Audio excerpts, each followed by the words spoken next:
Welcome to the first presentation of Parapsychology Foundation Forum Recent Advances in UK Parapsychology. Chris Rowe is from the University of Northampton, and the title of his talk today will be Psi as Unconscious, a review of some recent developments in parapsychology. Chris Rowe is professor of psychology at the University of Northampton. He is research leader for the Psychology Division and director of the Center for the Study of Anomalous Psychological Processes, or known as CSAP. He edits the Journal of the Society for Psychical Research. In 2014, he became the first person from the UK to receive the Parapsychological Association's award for outstanding contribution. His research interests include the phenomenology of paranormal experience, the psychology of paranormal belief and of deception, and experimental approaches to test claims for ESP and PK, particularly where they involve psychological factors.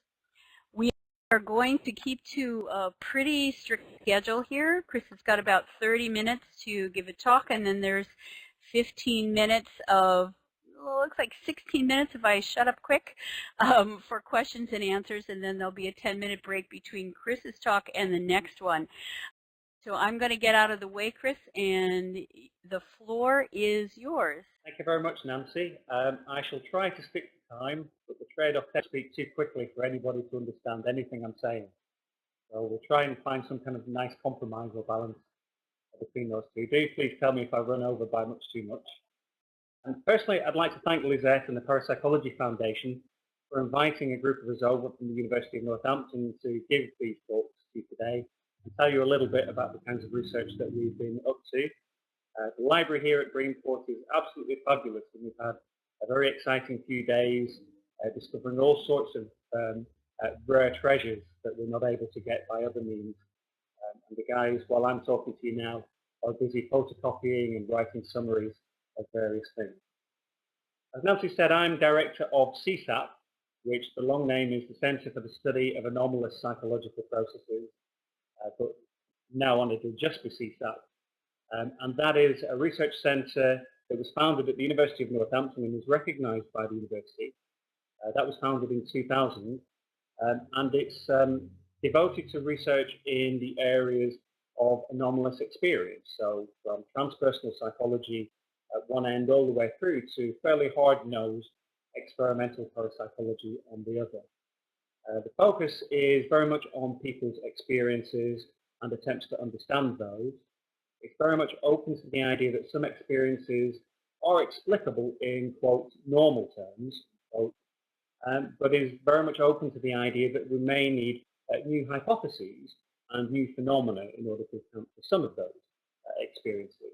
And we're very interested in testing those experiences or trying to capture them in ways that does justice to the original experience.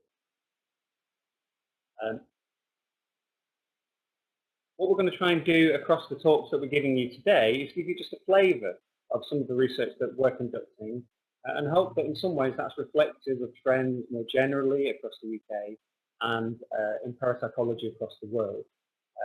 Inevitably, it's going to be a little bit of a snapshot and it's going to reflect our own personal interests. But hopefully, at least, it will give you an insight into some of the kinds of research that are being conducted at the moment. I have to stress at the beginning, though, that the principal commitment of CSAP is to be able to communicate our research to the general public, and for that work to have some kind of relevance for them and their experiences, at least having the potential to shed light on those experiences. It's really important that we have that sense of engagement.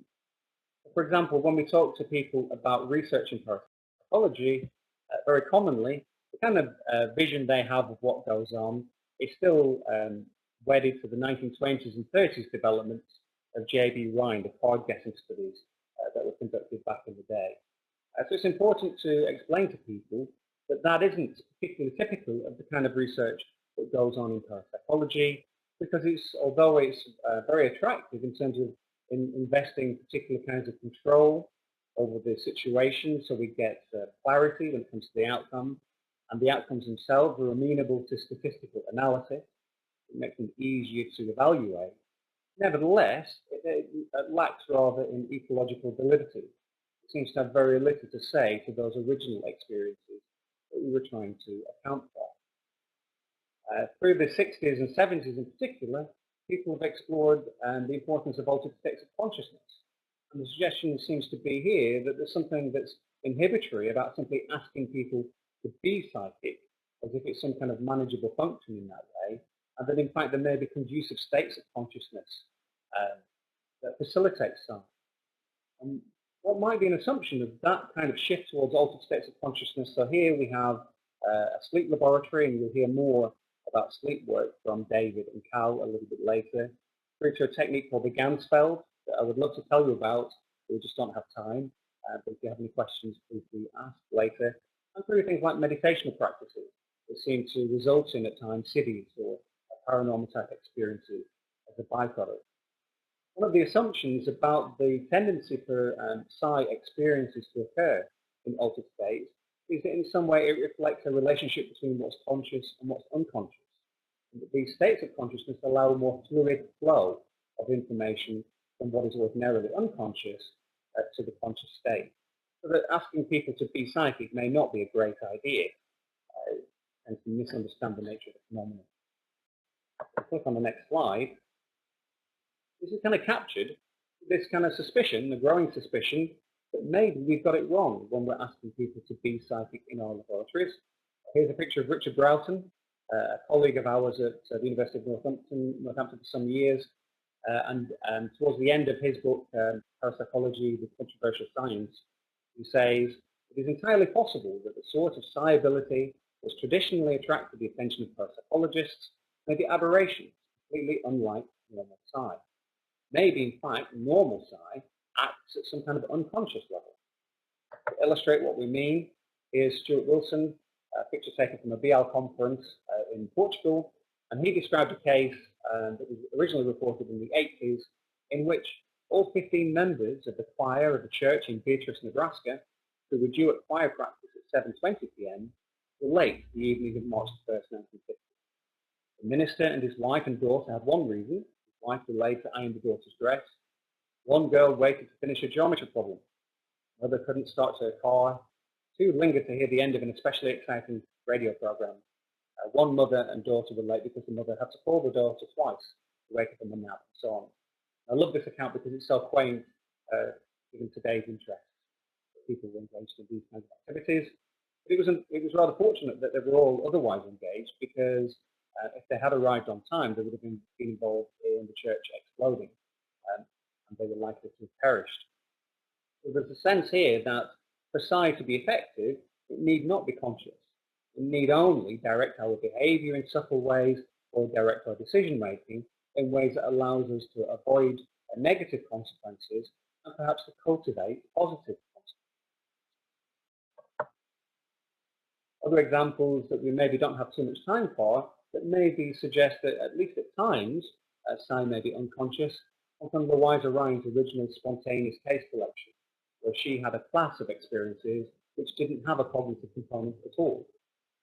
Similarly, Dean Radin describes the story of Ulysses S. Grant, who received the surrender of the Confederates and was widely feted thereafter.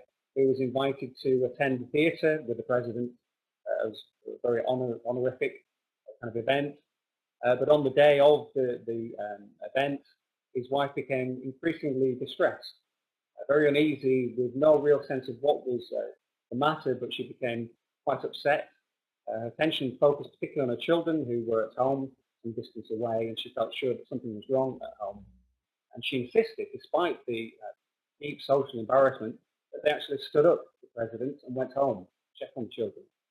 It turned out that the children were absolutely fine, but that was the day on which John Wilkes Booth assassinated the president, and also had on his agenda to assassinate Ulysses Grant.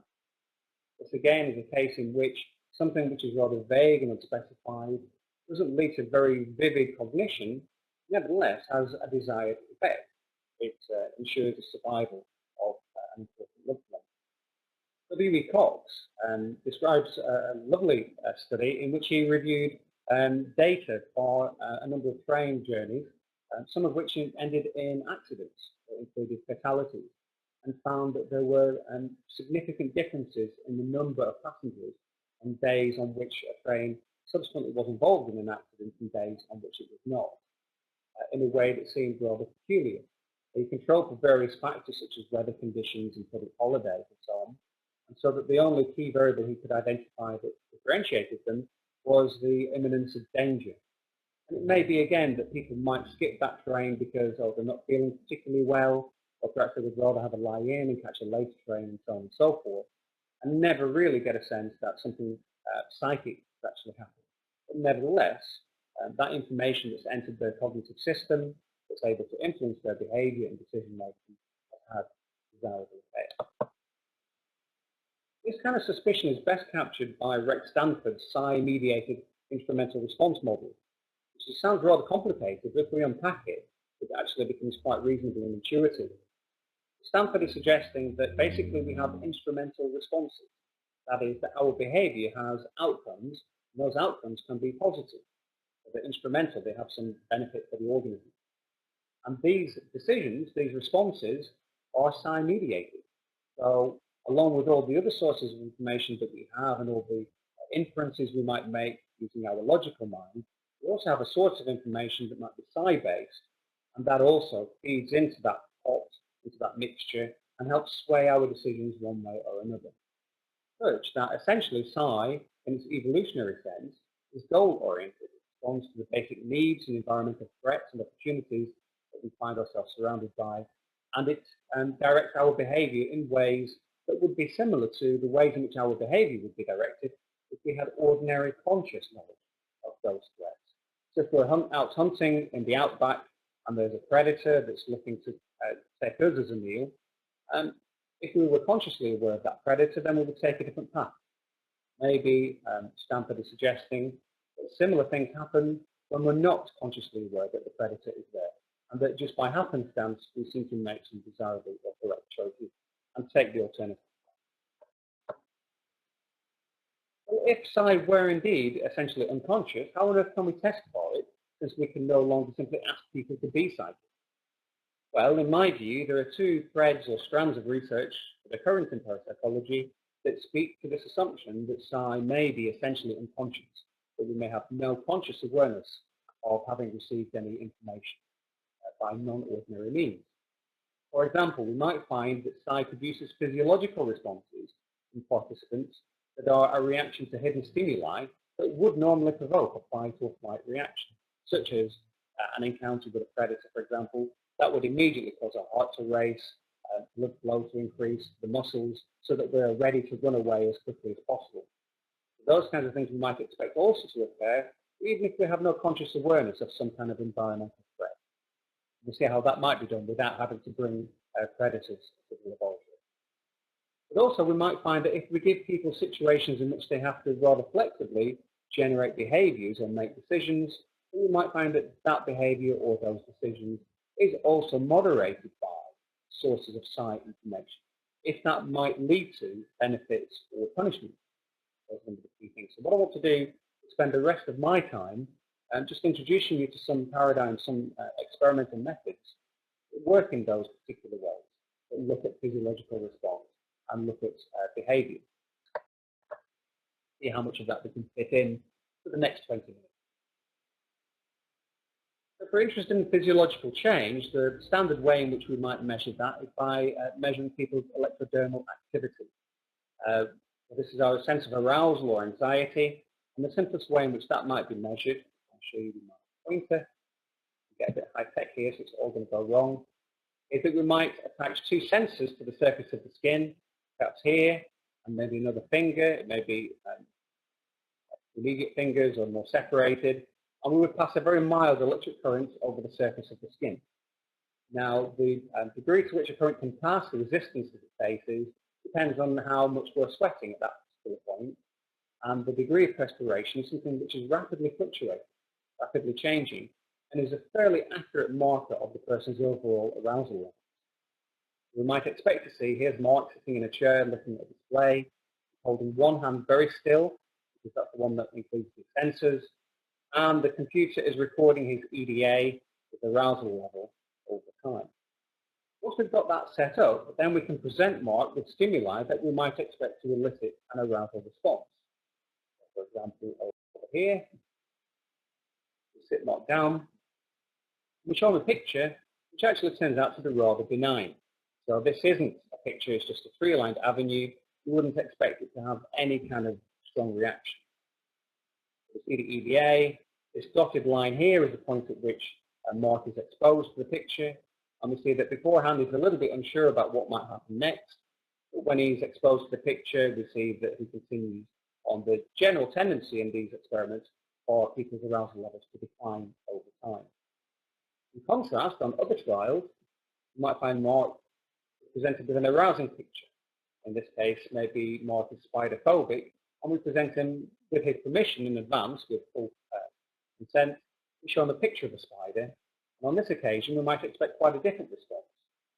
Typically, about half a second, 3/4 of a second after exposure, the stimulus is sufficiently processed for Mark to respond to it, and we'll see a characteristic peak, characteristic reaction to that adverse arousing stimulus. Well, Dean Radin has conducted research of that type, and what you find is, although people might respond rather idiosyncratically to different pictures, if you collapse that across a set of pictures that are either arousing or calming, that we get a very characteristic differentiation. We find here that people are responding to the arousing pictures, their arousal levels are going up, and the calm pictures, after that half a second, 3/4 of a second, they're not responding to those. Interestingly, in Dean Radin's studies, there's an effect over here as well. Here we also see that there's a significant difference between the arousal level of people in response to arousing pictures, so spiders and horrible road crashes and things like that, and calm pictures, three-lined avenues of people being nice to each other. The problem is that these reactions are occurring not only before they're exposed to the stimulus in the steering period, but typically before the computer has decided whether this next picture will be arousing or will be neutral or calming.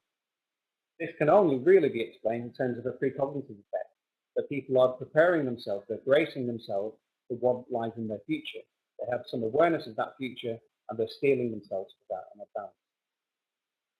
Now, the essence of the scientific process is replication. There may be some problems, some artifacts maybe in the design of Dean Radin's studies, and although his own personal replications tended to confirm that pattern, we feel more reassured if we discover that other people find similar kinds of effects. Well, the first replications were conducted by Dean Radin at the University of Amsterdam, and he used the same picture series, but he used his own EDA equipment and his own computer program to perform the analysis. This is important because with the best of intentions, there may be some little glitches in the software or glitches with the equipment that might lead to spurious or artifactual differences and not reflecting the real world. We're much more reassured if we find that the same pattern, as we find here, occurs with other people's equipment and with their software code. It's much less likely that the same glitch has occurred twice in two different studies that way. More reassuring still, we find that the effect is also to be found in other responses, other physiological responses besides EDA. Some of Dick Beeman's other work involves looking at fMRI data. While you might see characteristic arousal levels in different areas of the brain post-exposure to various visual stimuli, he also found evidence of a much, much smaller, but nevertheless statistically significant difference in arousal levels in those brain areas in advance of exposure, before the computer decided what picture would appear. Most exciting within this paradigm, in my view, are studies in which Dick Beeman got access to data from other researchers. And these are mainstream psychophysiology researchers who have no interest in parapsychology. He presented data for this so-called presentiment effect, this precognitive effect, at one of these conferences, and he was able to gather data from 3 other laboratories where they were conducting more mainstream research. And these studies were looking at things like, for example, people who were high or low on animal fear, and they were presented with pictures that might involve animals that they were fearful of, or not, spiders and snakes, things like that. One of the studies involved the gambling simulation task, working with people who had an addiction to gambling. And another was looking at Chinese symbols after being presented with an emotional crime. So quite very different designs of study, and the researchers in those studies have designed them to look at the post-response. When Beeman revisited those data and looked in that pre-stimulus period, he again found that people were reacting in ways that was predictive of what they were about to be presented with. Although these individual studies are not independently significant, the cumulative effect is highly significant. Again, this is encouraging, suggesting that there may be something going on at an unconscious level. And finally, in a more recent review that gathered together by Julia Mossbridge and colleagues, various studies that have looked at the so-called presentiment effect, we find that there are 26 reports that are quite varied in terms of the medium that's analysed, the focus of the data collection. Some of these have involved responses which are very closely aligned with fight or flight, such as heart rate and electrothermal activity. Others, such as EEG activity and pupil dilation, are less associated with that specific response. But nevertheless, across these studies, we find an overall effect. People are responding differentially to those stimuli depending on their nature, even though at the time of the response, those stimuli have not yet been chosen. It's really quite a powerful effect and absolutely deserves further investigation. Finally, I wanted to introduce the idea of a funnel plot down here. So with a funnel plot, what you can do is you can graph all of the data you've collected so far, and it's based on the outcome. So here are the effect sizes. Zero would mean that nothing had happened. Positive effect sizes mean that the effect has occurred in the predicted direction, and the larger the difference, the bigger the effect size going in this direction. And going in this direction, we have study power. So these represent larger studies, these smaller studies. And the idea is that smaller studies are much more subject to sampling bias, so sampling error. And so they tend to be much more noisy. They tend to be more varied in terms of the outcome that they get, just because of chance factors. The larger and more robust the study, the more secure or stable the effect size is, and the more closely they should match the real world effect size. And then if you get lots of studies, you should find this typical funnel kind of shape, where you get a broader base and a very narrow tip on them. And encouragingly, the studies that we've collected so far fit really quite nicely with this. And even if you add in these dark dots, which are so-called missing studies, studies we might expect in that distribution that are not in the published record, which still have an effect overall. So there is some merit, I think, then to looking at physiology as a way of gauging whether people might have awareness of some data that they don't have conscious awareness of, and that they shouldn't know by ordinary means. The other approach I want to talk about is one that's a bit more associated with our work at Northampton, in particular work that involves a colleague of ours, David Luke, who for some years worked at Northampton and is now based at the University of Greenwich.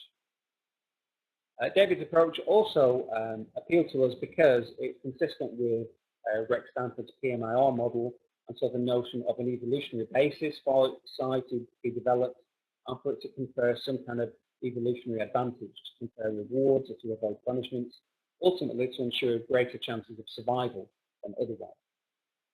And these studies were interested in behavioural change, so we want people to respond differentially to demonstrate that awareness of some kind of psi information. The tasks will be implicit, so although people will be recruited to take part in an ESP study, at the time at which we're gathering data, they won't realise that this is the psi task. They'll think they're being asked to do something else.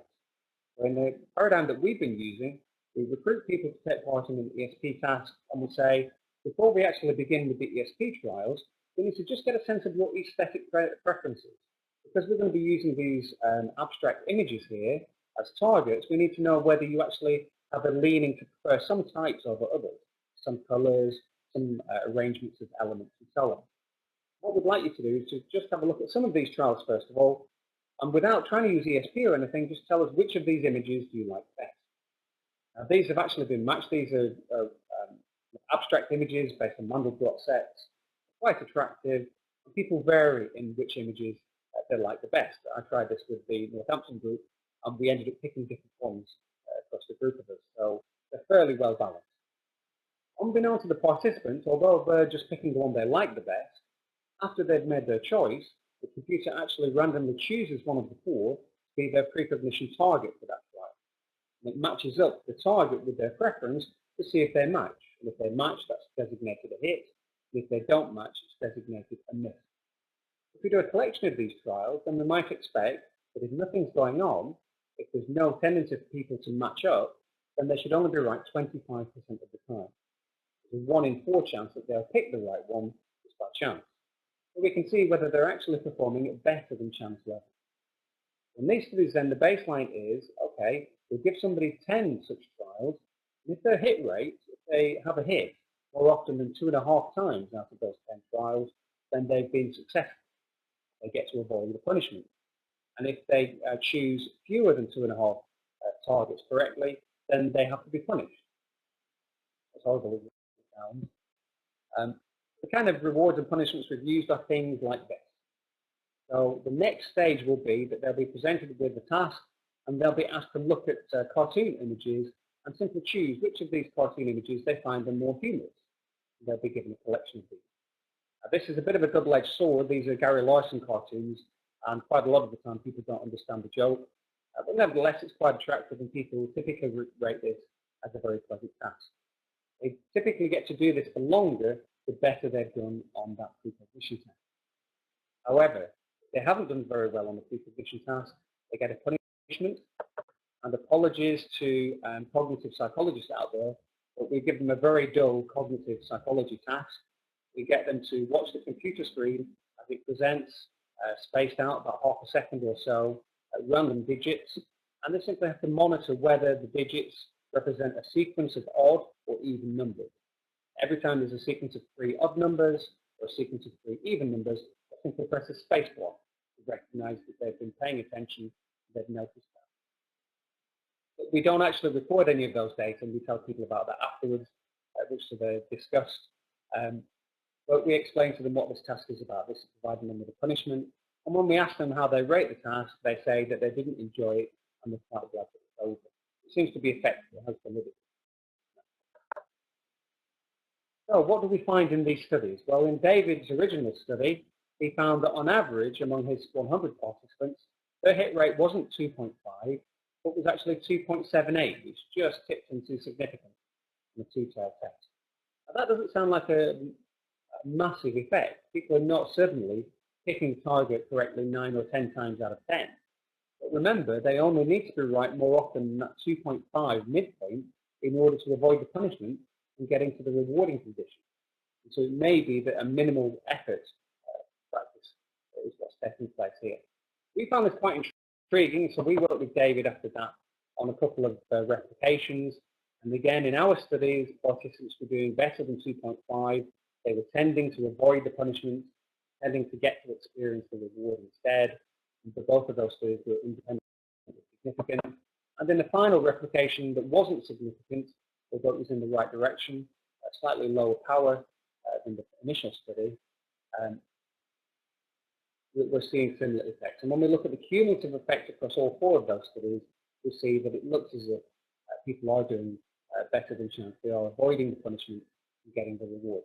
Again, the key thing for this paradigm is, at the time of the task, people have not been asked to use ESP. They're not asked to generate any kind of imagery or think about what they think the target might be. All they have to do is look at 4 symbols and rate which one they find most likely, which one are they drawn to, which one seems most attractive. And so the idea is that science piggybacking on that preference. The next thing we're going to look at fairly briefly is a priming effect. This is a fairly classic paradigm in psychology, where what we find is that people's behavior is affected by their exposure to stimulus ahead of time. So Clintman looked at this, and the way that he looked at this was in the old days before computers, using a stethoscope down here, where people would look through the viewer. They were presented with a flash of colour, a patch of colour, and they'd simply have to note whether that patch was one colour or another, blue or green, for example. And then they were presented with a card that named a colour word, and they'd have to then respond to the colour word. Did that say blue or green? They typically respond by pressing one of 2 buttons. This one, the right-handed one for green, the left-handed one for blue. In a classic priming task, the idea is, if these 2 mismatch, if they're incongruent, then being exposed to the blue patch of colour will actually slow down how quickly people can react to the word green correctly. If in fact these were congruent, if this was a green patch of colour, we'd find that the reaction time over here is quicker. That they would be able to respond correctly more quickly. And that's a fairly classic, fairly dull priming task. Clintman, however, discovered, because he was monitoring how quickly people responded to the colour patch, that people were also quicker here in naming the colour patch when it was congruent with the word that they would later see. So in this case, they would respond to the blue patch more slowly than if the word that followed later on was the word blue. But this makes no sense, because at the time at which people are responding to the colour patch, they don't know what word they're going to be exposed to later, and it may be that in fact the researcher hasn't decided what that word will be. So the only way, again, to understand this is in terms of some kind of subtle precognitive effect. Again, there's no conscious component to this. We'll have no awareness of feeling unusual or having their judgments or decisions affected by other variables or factors, but nevertheless, we're seeing the difference in terms of their reaction time. Again, Dean Radin has had a look at this, and when he looked across 5 experiments looking at this pre-reaction, he found that overall those differences in reaction time, they have a highly significant difference.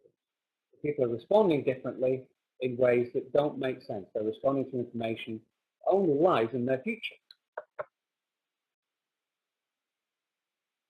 This has been taken on more recently and very excitingly by Daryl Bem.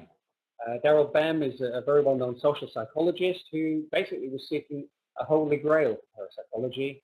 By holy grail, what he meant was, quote, a straightforward, transparent laboratory demonstration of psi that could be replicated by any competent experiment. In this respect, I believe he was following in the tradition of J.B. Rhine himself, whose card guessing design was actually chosen in part to be attractive to other psychologists, because it didn't have the mysteriousness of the seance room, didn't require any special processes or routines in order for people to form the experiment. It looked very much like your common or garden variety experiments that might be conducted in areas of perceptual psychology or cognitive psychology. Likewise, Ben wanted to take something which already had a tradition of research in psychology, give it a little bit of a twist, and see if it could be used in order to demonstrate paranormal or parapsychological effects. In a typical experiment, again looking at priming effect, we're here looking at people's capacity to respond to emotional targets. We're kind of combining the two things we've been looking at so far. Imagine the participant would typically have 2 buttons in their hand, and they would press with their thumb, their right-handed button, or in this case it's on the keyboard, isn't it? So they've got 2 hands on the keyboard, and they'd press one key with one hand if in fact the picture that they see is a negatively emotional picture, with a frowning face. If it's a positive emotional picture, they will press the other key with their other hand. And their task is to respond as quickly as possible. The reaction times are important, as well as being correct. Typically, the trial would run like this. So they would start with a mask, and that then would eradicate on the retina any after image of a previous trial. Then there would be a fixation point. The participant would focus on that fixation point. Very quickly, there would be flashed up a prime. So this is a word that you don't react to, but it influences your reaction later on. So that would flash very quickly. Sometimes that flashes so quickly that people don't report no conscious awareness of what the word actually said. Then they're presented with a stimulus image, and they have to press their button as quickly as possible. In this case, they're pressing the positive emotion button. It's a lovely bunch of flowers there. So we press the positive as quickly as possible. But in this case, the suggestion is that their reaction time to say, yes, this is a positive image, will actually be slowed down, because the prime that preceded it is a negative emotion. If that preceding prime had been a positive emotion, such as beautiful, then we might expect the reaction time to the flowers to be quicker. That again is a fairly standard, fairly robust priming effect, has been replicated thousands and thousands of times across different experiments.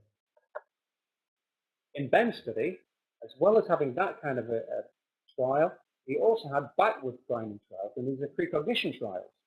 So again, we begin with the mask. That's followed by the fixation point again, so we're focused on it.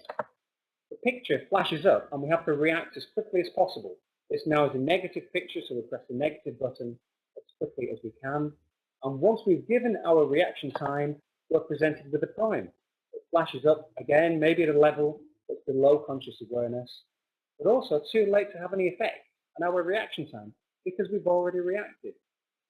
Nevertheless, Ben is claiming if there is such a thing as a precognitive effect here, we might expect the reaction times for the picture to be affected by what lies in the participant's future, the word that will be shown to them thereafter, whether that's a negative or positive word.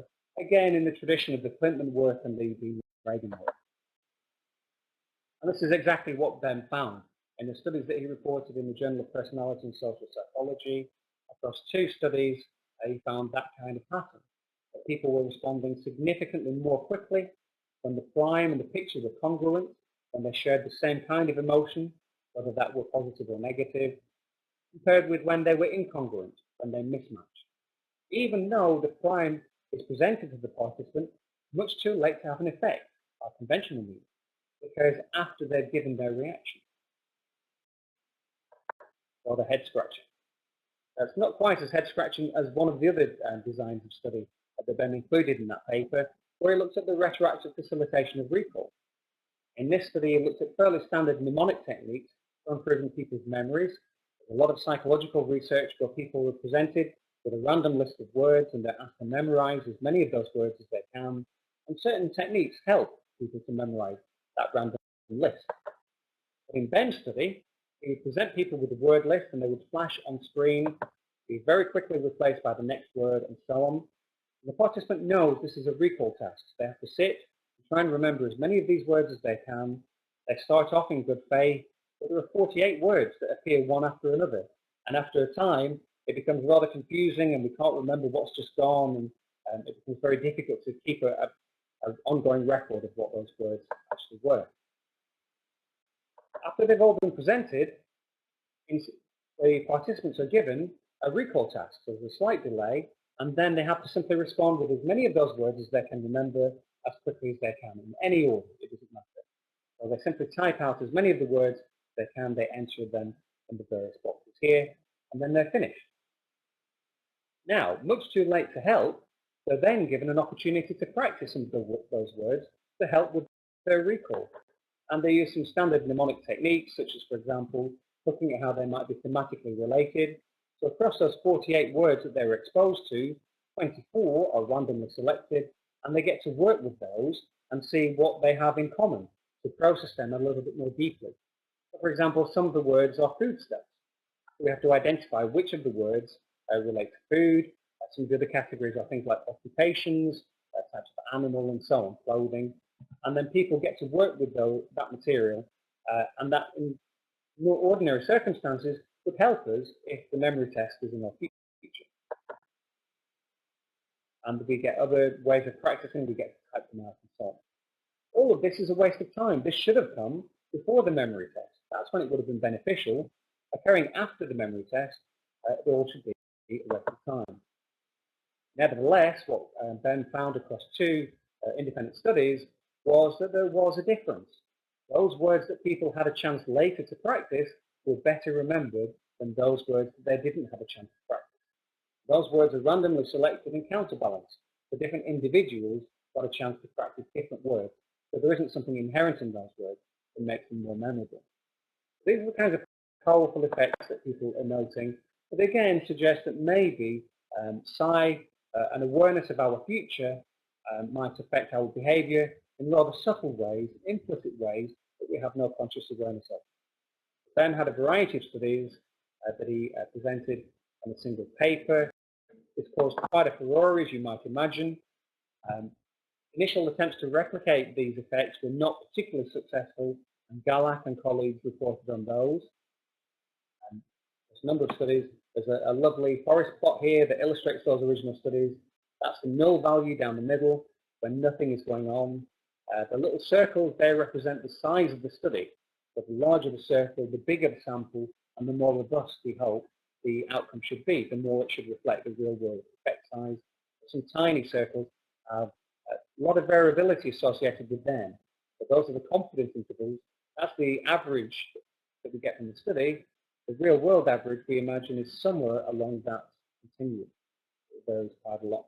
The overall average is slightly above 0, but not sufficiently above 0 for us to rule out the possibility that there's no effect at all. Hot off the presses, and with permission from Darryl Ben, I wanted to tell you about an updated meta-analysis which is under review at the moment. This includes all of the studies that Galak included but also some others.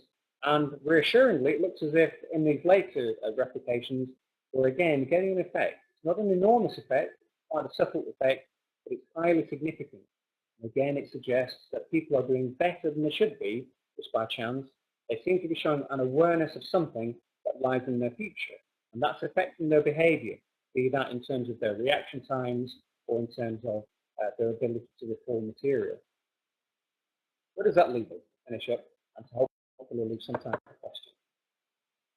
Well, we've considered the claim that psi might be essentially an unconscious process that informs behavior, preferences, and decision making. And we've seen that it is possible to design experiments to test for unconscious psi by focusing on physiology or behavior using implicit tasks. So we needn't bring people to our experiment and ask them to be psychic to order, with all of the baggage that that brings up for them in terms of performance anxiety, reflection on what are the implications if I do well, and so on. Although the effects are small, they have been independently replicated and suggest that participants do behave if they have knowledge that's not available by normal means. Next step, of course, is further replication and to go beyond simply demonstrating an anomaly and to start to explore the patterns that are inherent in that anomaly that might give some kind of insight into mechanisms or process. So I think that's plenty from me. So questions. My last slide is just a selection of further reading for people if they want to upload this later on, some references that you might want to put up for yourselves. So I hope you found some of that interesting and stimulated some questions. Thanks, Chris. This is absolutely good. We've got a little bit more than 6 minutes to go, and people are beginning to type, so hopefully we have some questions. Fascinating research, and lovely to see all the replications. There's a lot of talk about replication in parapsychology. I've been recently looking at typical effect sizes and replication rates in areas of social psychology and cognitive psychology, and they're in the same ballpark. Kind of effect. Oh, interesting. Very comparable. We have one, I think it says, has the role of symbolic meanings, Freud Jung, in unconscious psi processes been investigated? Not in any direct way. I think probably the nearest we have to work, well, not in the work that I'm aware of. The nearest work to that, I think, is probably some of Jim Carpenter's work. And I've been particularly interested in, for example, qualitative features of people's mentation in Dream ESP and in particular in Ganzfeld studies. When people are in a mild altered state of consciousness and they're describing their subjective experience, there seem to be indicators there that are very predictive of whether the session as a whole is going to be successful. Any more questions or comments? Annabella is asking, if psi is unconscious, could it be that it is happening all the time for all of us, for us all? I think that's a realistic expectation. Two things come to mind immediately. One is, we started to play around after David Luke and people like Matt Smith as well, with the idea that it's maybe not so helpful to ask people whether they have a history of psychic experiences, and it may be more helpful to ask, have they actually been quite lucky in how their life has unfolded? Have things tended to work out for them? Have they tended to make the right kinds of decisions? That might be a way in which that works out. It's also very reminiscent of Chuck Honerton's noise reduction model. So in his move from Dream ESP to things like the Ganzfeld, his noise reduction model suggests that, in our experiments, it's not about eliciting psi at all. What it is about is detecting a continuous psi signal that's there all the time that tends to get filtered out in the everyday, because other sources of information from vision and audition, for example, tend to be evolutionarily much more adaptive, much more useful in the moment. But if we can find circumstances in which they can be damped down, that continuous signal can become more salient, and we can become aware of it. Excellent, and it certainly makes a lot of sense. Bill Everest is mentioning a colleague of his who called in sick the morning of 9/11. That's certainly an unconscious act, and there are so many people with similar types of situations who took a different bus or a different turn and avoided what was not for them, the inevitable. Any other questions or comments? We've got just under 2 minutes, or just under 3 minutes. Marcio is asking, I wonder if you could comment on the work of Robert Monroe and the Monroe Institute on altered states of consciousness. Well, not really. I wouldn't know that. I wouldn't be sufficiently familiar with that work. It doesn't really relate to today's talk so much anyway, which isn't really about altered states of consciousness per se. It's about unconscious processes that affect behavior and affect decision making. My understanding, though, is that there are some healthy parallels between work of the Monroe Institute and the kind of stuff that Chuck was doing at PRL, for example. Yeah, Marcio, you might find it valuable to go back to the Parapsychology MOOC, Parapsychology and Anomalistic Psychology, to one of Carlos's out-of-body experience lectures, because he talks a little bit about that particular phenomena, which is what the Monroe Institute spends most of its time on. Any more questions or comments? Anybody have something quick to say, please do. And if you want to give Chris more applause for this excellent talk, that's certainly also a great idea. And our next talk up will be at 2:30 p.m. Eastern, which is in a little bit over 10 minutes. It'll be David T. Saunders, one of Chris's students, and his title will be To Sleep Perchance to Dream of the Dead. Do dreamed encounters with the dead provide any support for their survival hypothesis? Remember, you can always put all of your questions in the course feed at the Parapsychology Foundation Forum course page. Chris is also registered for that, obviously, and you can put your questions in there and he'll get back to you. If you'd like to have him email you, you can download this PowerPoint and you'll see all of his contact information, and you can also click on contact provider and send your request to Lisette Coley, and we'll make sure that Chris gets it. So thank you very much, Chris. It was very interesting. I love to see replications. We're all very happy about that. And thank you, everybody, for coming, and we'll see you in 10 minutes. Take a break, stretch your legs, and be back for David Saunders. Thanks so much.